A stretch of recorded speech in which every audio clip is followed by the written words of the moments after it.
Hello, welcome to Gareth Jones on Speed, a tale of two cars, part 2. Later on in this episode you can enjoy the full fruitiness of the Jaguar F-Type R all-wheel drive. But first, my conclusion about the Renault Kadjar.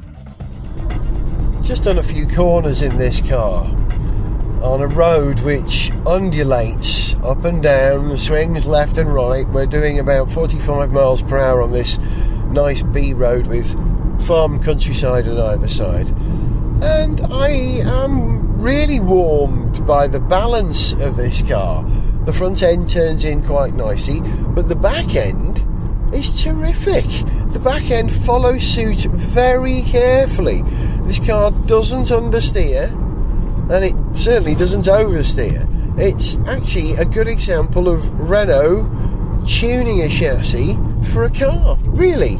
I know I'm not supposed to be impressed, having just driven one of the fastest, most frighteningly superb driving weapons you could, but to shift from that to something as mundane as this and be satisfied is a measure of the amount of work that we put into cars these days to make them run nicely and to be rewarding. Why would you choose a Renault Kadjar over a Nissan Qashqai, I wonder? Especially if you lived round here, because of course the Qashqai is built in the Nissan factory in Washington, Tyne and Wear, not that far away. So why would you choose this car?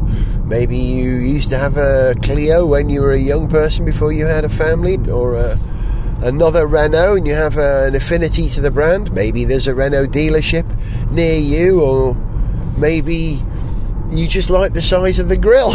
There are lots of reasons why you might choose this, but I'm sure the locals around here would choose the patriotic choice, the Qashqai. I can't compare the two cars directly. I had to tell you what the difference is between them are, because I haven't driven the other one. But if it's as good as this, the new Qashqai is a proper good car. This Renault feels sorted, and I'm sure the Nissan will be too. Which is the better car, those two, eh? It's a bit like comparing the Toyota GT86 with the Subaru, what's it called? BRZ? Depends what you want, which is the better car. Or is it the same? Most people have at least 1 foot bigger than the other. You know, a natural variation curve. So even if two manufacturers set out to achieve the same thing with a car, they're both going to do it different ways. So that's your subtle difference between a Renault and a Nissan. They're just arriving at solutions from a different starting point. I take back what I said about the gearbox. Having just driven the car enthusiastically along a nice quiet stretch of road, the gears just fall into place now. It's just a matter of me adapting my skills to this box. It's a perfectly good box. I also take back what I said about it not understeering earlier on. Yes, it does understeer. A little. Not very much. Surprisingly. You know, there was one moment where I thought, I'm going to increase the turn a bit more, which is remarkable, really. A car like this should be scrubbing its way around corners all the time, but it isn't. It's quite positive, refreshingly and surprisingly positive. And that's something, because in a world where we're all driving taller cars these days, you want to know that the people driving these cars have got cars which are capable of getting round the corner without rolling or slewing off into a hedge. And to be fair, Renault have captured that with the Kadjar, and that was not a pun. Well, actually it was, but it wasn't intended to be one. I am sorry. Gareth Jones on Speed. I've pulled over in a side road so I can have a look at the Kadjar. It's got a big bluff front end. Those safety impact requirements these days require that, don't they? And that massive Renault diamond on the front. It's an attractive car. I think it's probably colour dependent. This one is in sort of a marine blue, which is a nice colour but a bit dull, and I think the launch colour for this car, as for many Renaults at the moment, is this sort of brilliant, almost ochre-y red, which makes just about any car look dramatic. Renaults look good in bright colours. This one in the darker colour looks nice and conservative. It's nicely shaped and rounded. It's got some flair to it, a bit like the Nissan Leaf has that funny sort of rise, how can I describe it? The bonnet merges into the A pillar with quite a pronounced curve to it that we first saw on the Megane when that was launched a few years ago. Remember, I covered that on Gareth Jones on Speed. So it's got a little bit of style, you know, a little bit of feline, dare I say it, muscularity about it. It doesn't look particularly sporting. It doesn't look particularly industrial. It sits in that middle ground. But the wheels are fabulous. Once again, Renault do some great wheels. And they've got a lovely set of wheels on this. I'll take a picture of them for you. Better describe 1, 2, 3, 4, 5. What do we call those? Arrowheads pointing in towards the centre. Magnificent, actually. Really smart. And a good set of tyres, by the way. These are 225 45 R19s. So there's plenty of grip there. Actually, it's a well-balanced car to drive because of that. They've done well. They have. I keep saying that, haven't they? Haven't they done well? Get to sound like Bruce Forsythe. Didn't Renault do well with a Renault Kadjar? Thank you very much.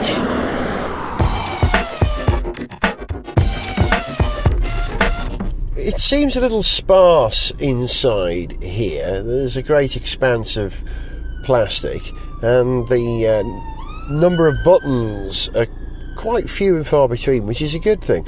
Although I've been trying to scroll through the screen here, and I've got driving assistance settings, or I've got the navigation, but that's about it. I don't know how you navigate that. Nice to see it's got 2 USB sockets in the centre console. It's also got a good old-fashioned cigarette lighter, 12 volt, with a cover over it that flips up, and the keyless ignition. It's got a stop-start button, and the Renault key, I don't know if this is the same across all the models at the moment, but it's like a flattened square Apple mouse. It's quite a nice thing. A bit large, but very lightweight and delicate, lovely thing to handle. Nice to see dual zone climate control in here as well. Yeah, bigger car needs dual zone. You're in a small car, there's no point in having dual zone. You can't really separate two environmental systems in a small volume. But you got a car with a large volume, it makes sense to have separate controls for the passenger and the driver to set the temperature they want in the car. Well done, nice. 1, 2, 3, 4, 5, 6, 7, 8 clear buttons on the wheel, which are very clear what they're for. Oh, actually, I just realised that's probably how I cycle the screen, isn't it now? Ah, you see, learning all the time. Should have read the handbook, really, shouldn't I? But hey, who does? Journalists are supposed to. I've also seen the great big Eco button on the right. So I'm going to press that, engage Eco mode. I just found the cruise control buttons, or speed limiter button, down on the centre console alongside where the coin rack is, where you can keep your pennies for paying tolls and car parks. Okay, that's alright down there. I don't ever remember Enter the roundabout, take the second exit. finding that before. I haven't had cause to use that yet. I never used to be a fan of cruise control for the UK. I thought there was absolutely no point. But I now realise with all these intelligent motorways that control speed and stuff, that if you have to lock down to a 50 mile per hour speed limit in the motorway for a long time, the best way to do it is with a speed limiter or cruise control. Take the second exit. I've just discovered that the infotainment screen is touchscreen operated. That explains why I couldn't find any buttons. And I've gone to the Eco screen, which tells me how I've been driving. Apparently my global score is 34 out of 100. I haven't been trying to drive it economically. I've been enjoying it, perhaps driving normally and a little enthusiastically. But now that I can see that there's a how to improve your eco driving screen, I could employ that. I'm always happy to have the option of that information and moderate my driving, saving fuel. Yeah, cool. Just cycling through the screens here, it tells me that over the last 31.8 miles that I've driven since I got in this car, I've averaged at 31 miles per hour and at 43 miles per gallon. So that's pretty acceptable, considering I wasn't driving economically to get that sort of result. Pretty good. I wonder what I could achieve if I really drove it tenderly. I bet I could go for 50. That'd be cool, wouldn't it? Yeah. More cycling through the information screen shows me my tyre pressures. I have to say, this is quite an easy and clear system. It seems to respond quickly and the graphics are very obvious.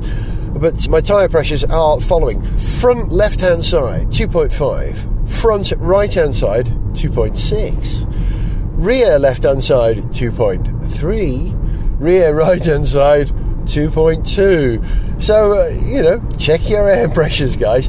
Unless you might want a car with slightly more air pressure on the right-hand side of the car if you're driving it on your own with no one on the other side of the car. Isn't that how they set up Indy cars? They have different caster and camber angles on air pressures. Bear left. But they only go around in circles, don't they? Right, T-side left, Thirsk right. I'm a bit thirsty, but I'm going to go to T-side. I'm going to head back and get something to drink. I've been properly impressed with this car. I wasn't expecting to be. I was expecting to think, yeah, this is okay. It's hard having driven something so dramatic immediately before it. But to be fair, I think they've done a good job with this, genuinely. You have reached your destination on the right. And that's it. The end of my Kadjar experience. It was cool. Gareth Jones on speed.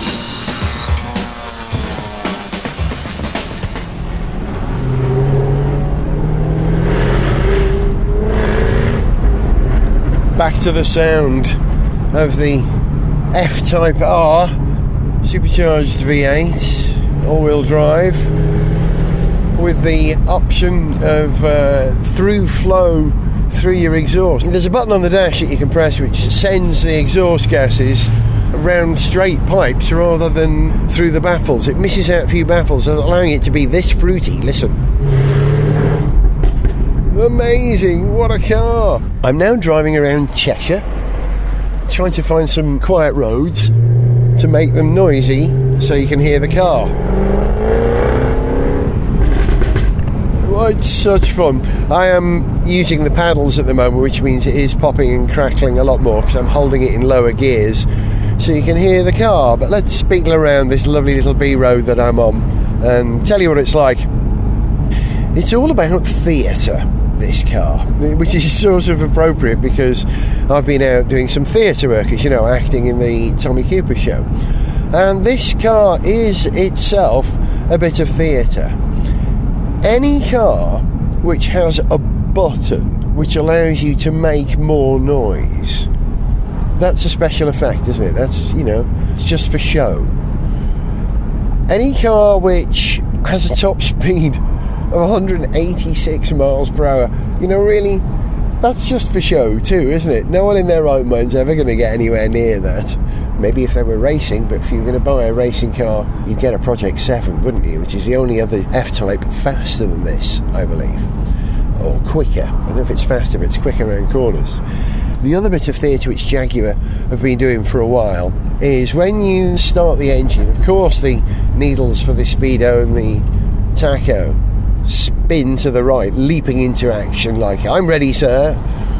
And in the Jaguar XF and other Jags, and maybe even the Range Rover now as well, when you press the start button, a knurled knob rises vertically from the centre console for you to select gears, a bit of theatre. Now in this car, the theatre comes from the two vents which rise up out of the dash, rather like a pair of slots for some sort of secret laser weapon would appear out of them and stare at you from the dash. They really don't need to do that. They could stay up all the time, but when you shut the car down, they fold away. A little bit of theatre. Also, the leaper, and the word Jaguar is written in the door sill, and at night, when you open the door with a touch button, oh, that's nice. They shine. It is theatre. It's real Hollywood glamour. It makes you feel like you're getting into a car a valet driver just given back to you at some glamorous Hollywood party. It really does. It is show business. Show business. And this car's all about theatre.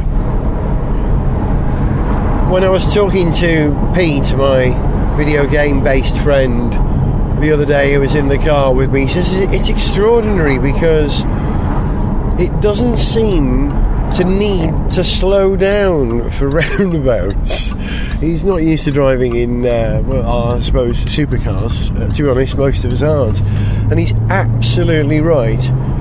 Not only does this car just not need to slow down for most roundabouts, of course, depending on the speed that you're going when you enter the roundabout, which is normally the same speed as everyone else in traffic. But not only when you arrive at roundabout do you go around the same speed, it actually makes you want to accelerate when you reach a roundabout, this car, and drive through it more quickly, because you think, wow, that's going to be fun. And those prodigious levels of grip and feedback which you get when you go round roundabouts in this car are just pleasure in the extreme. I do love the steering. I think the steering on this car is possibly the best thing about it. And I know I've said this, the engine is phenomenal as well, as is the styling, the performance. You can tell I'm actually enjoying this car as we speak, and I will continue to enjoy it as long as I've got it. I wonder how far I could actually get away from London in this car before Jaguar came looking for me, asking for it back. It's a practical car to use. There has been some criticism that the boot space in the F-Type isn't great, but quite frankly, I think it's pretty good. I went away to do Tommy Cooper, and also a wedding in between the Tommy Cooper shows and the car launch. And so I had to take all my kilt kit with me, which takes up an extra bag. And that fits in a sort of a shelf in the boot. It's got a nice little tiny shelf, big enough for my overnight bag. And I also had another bag with me full of clothes that I would be wearing and changing, a small hold-all. That fitted in, as did Violet's wheelie bag, which is small enough to fit on the rack of an overhead, or big enough, just about to squeeze in. And Violet's backpack and my backpack, with my laptop and this recorder and all my Gareth Jones on Speed stuff in there, and Tommy Cooper stuff. So you can't complain of that. That's practical, isn't it? I like to talk about music in cars, and I've discovered that this car particularly likes John Fox. Remember John Fox, who was in Ultravox? He helped form the band and then left and was replaced by Midjaw, and they became a bit of a different band. John Fox creates all this electronic, atmospheric, post-industrial, beautiful stuff. And his later work with Lewis Gordon, I noticed more in this car than any other car in which I've listened to it. I don't know, something about the resonant frequencies of the car, but yeah, John Fox works in here. It's unusual because he's quite 80s. And I feel this car is sort of 50s or 70s. There's something raw about it, like the 70s. In fact, so 70s that I decided to buy a new jacket to wear in this car. You've got to wear a flat cap if you're driving a Jaguar with the roof off. You've got to wear a flat cap when you're my age, otherwise your hair gets pulled out, what's left of it. So I got a flat cap, and I thought, well, I better get the right jacket to go with my flat cap.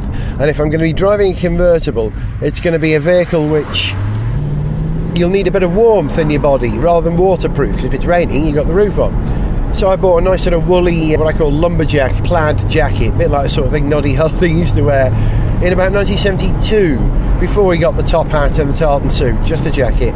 And I put on a Slade t-shirt as well, because it's the 70s Slade connection, and the fact that this car makes you say, come on, feel the noise. That's why I had to wear a Slade shirt. Also, you could apply stranglers to this, oral sculpture. They definitely worked on the audio for this car, and I admire that. But the best music link with this car, I think, really, it's a pussycat doll, this car. It's a pussycat, a Jaguar, it's a doll, so pretty, so very pretty. And the more I look at it, the more I realise how very pretty it is. And it's a pussycat to drive, really, because at these low speeds through towns at the moment, it's just fine. It's an automatic, tightly sprung but comfortable, lightweight, smooth thing that generally seems to float above the road and lets the tremendous engineering underneath do all the hard work. It's a pussycat doll, this car. I called this programme A Tale of Two Cars. I suppose the two cars you thought I was talking about was this and the Renault Kadjar. But in truth, this Jag is actually two cars. It is the most superbly performing driver's car that you could ever wish for. But because of the way that the technology is applied in this car, it is no problem to beetle around in at low speeds. I think that's the supercharger helping. Turbos can be tricky at low speeds. They come on like a crazy thing, but a supercharger allows you to even out the power band. So it's a very practical car for sitting through traffic. And yet it is a superbly refined sports car. It shocks in the way that the F-Type shocked, I'm sure, when it first turned up in 1961. So it is a pure Jaguar sports car in that respect, but something that you can potter around in. I took Violet around Newcastle in this car.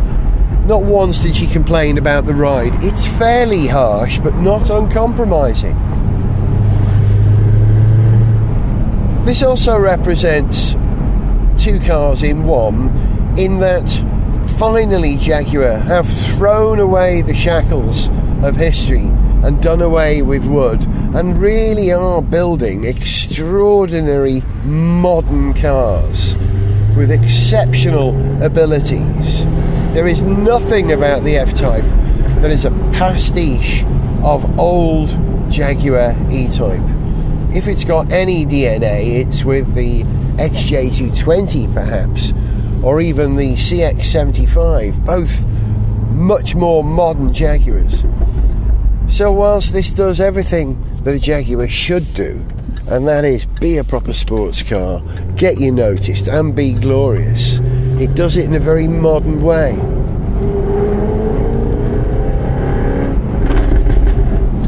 I was driving from Newcastle back to St Helens just a few days ago, and I came through Harrogate, and as I was driving through Harrogate, I heard this sound. But it wasn't my car that was making it. Behind me, I noticed in my mirror, was a red V8. Pulled into the left-hand lane, and they drew up alongside me. We both had our roofs off on a beautiful Sunday morning, and we engaged in conversation. I'm driving around a roundabout at the moment, by the way, and balancing the car on the throttle and just getting the front end round. That was extraordinary, the way it does that. Anyway, the car pulled up alongside me, and there was a woman in the passenger seat, and she called out to me, she said, "Oh my God," she said, "it's the all-wheel drive supercharged one." I said, "Yes, but I bet they're all good, aren't they?" And she said, "Oh yeah," and we smiled at each other, and we drove quietly and smoothly through town, and then I think at the same moment we both pressed the make loud noise button and drove off in opposite directions, waving. Really nice to be in that club of other people who drive a similar car to you. I used to do it a long time ago with cars I've owned, but I haven't for a long time.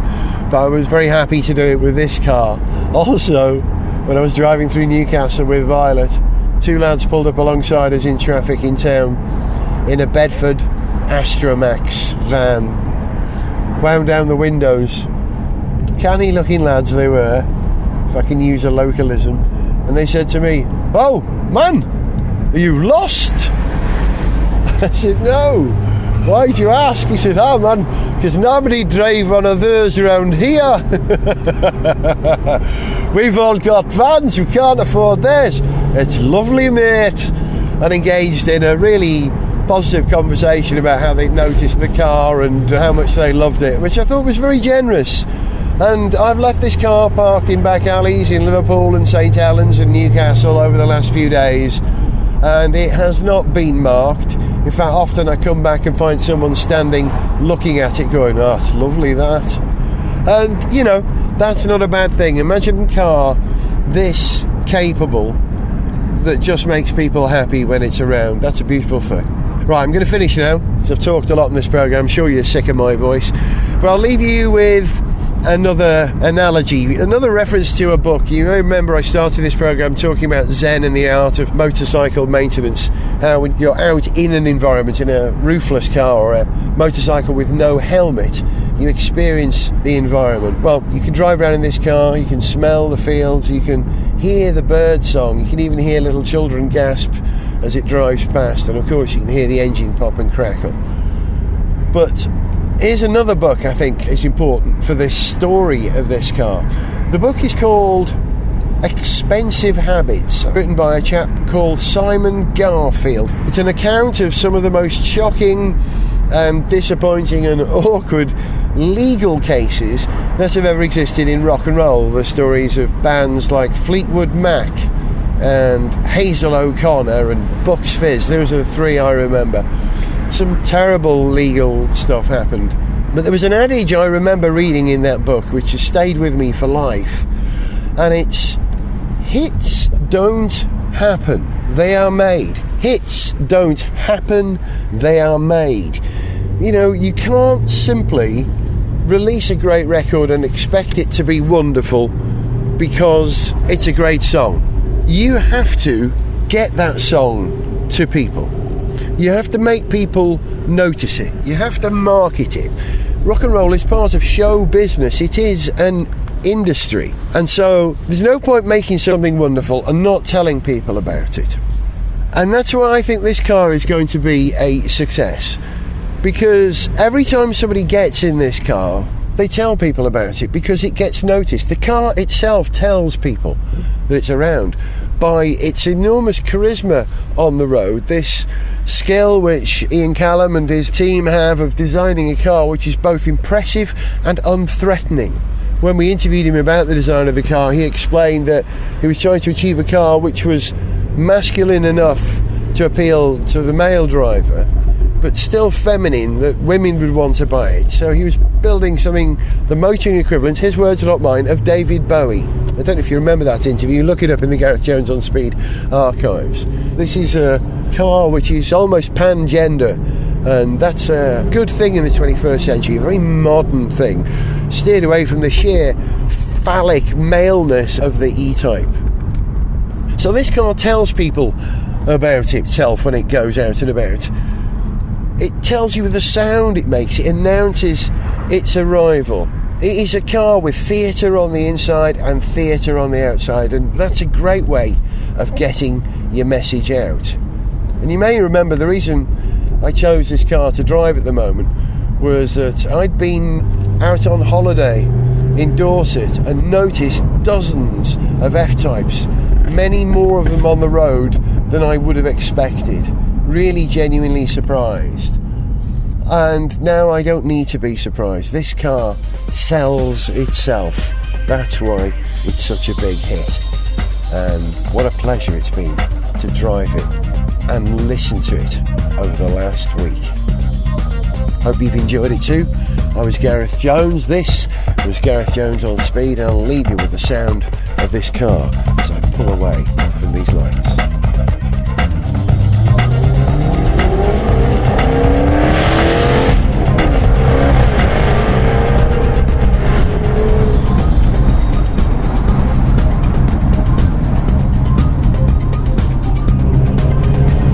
See ya.